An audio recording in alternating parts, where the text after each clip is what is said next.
Hey there. Hello and welcome to episode 2 of our Happy Habits series. Today's emphasis or focus is on our brains or thoughts, what's going on between our ears. So, Rita, when you wake up at 3 in the morning, what sorts of thoughts pop into your head? You already know this answer. I do. Terrible, terrible thoughts. Doomsday, gloom, terrible. Nothing really is right or good about the world at the end of the day, I think it's kind of biological, but it's terrible. It might be biological, but it's certainly natural. And I think most people, most of the time, are plagued by those kinds of negative thoughts or self critiques. Hmm. A guy who's a leader in positive psychology, Martin Seligman, came up with an activity to use to try to fight that off. It's called Three Good Things. So every day before you go to bed, you write down three good things that happened to you during the day. And the important part is not just to write them down, but to also speculate on why did they happen? What made them happen? Hmm. I And think it's great because, uh, well, first off, I have to admit I don't do this very often. Even though I just admitted my brain gets all out of whack at night.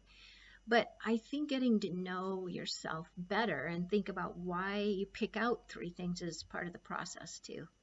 it gets our brain also thinking about why did this happen? And that's a really important thing. Why did the good thing happen Hmm. instead of why did the bad thing happen? True, true. Yeah. Now, our second focus of the day has to do with cognitive therapy, kind of the basics of Yeah. cognitive therapy. And all the time we're talking to ourselves. Most of the time we're talking to ourselves. And oftentimes the flavor of that is very negative, right? Yeah.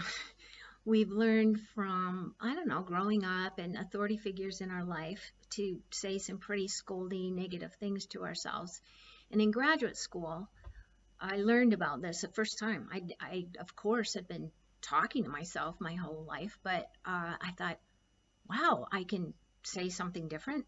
So I had this experience. I was running the AM for exercise, which I did off and on, and there are 13 switchbacks, and I remember distinctly grinding up there and thinking, I'm not going fast enough, I'm not in good shape, and other negative, not very helpful things. And I thought of my grandmother, Margaret, who was such a loving, positive force in my life. And I thought, what would my grandma say?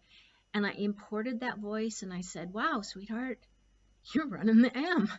This is pretty darn good. And other nice things. And it was magic.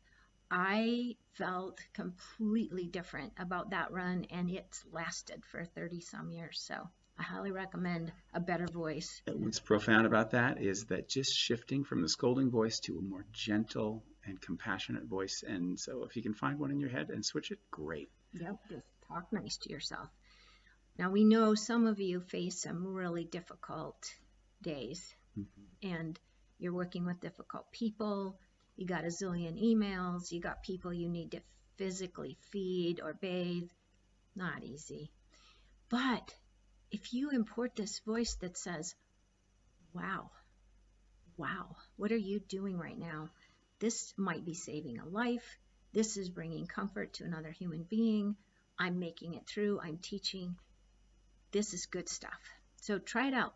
Even those small things you're doing, they're amazing, they're incredible. Yep. They deserve that nice voice, like your Yes, they do. Grandma Margaret. And that's like being a mechanic to your brain. It's like cleaning out, decluttering that negativity, and on purpose.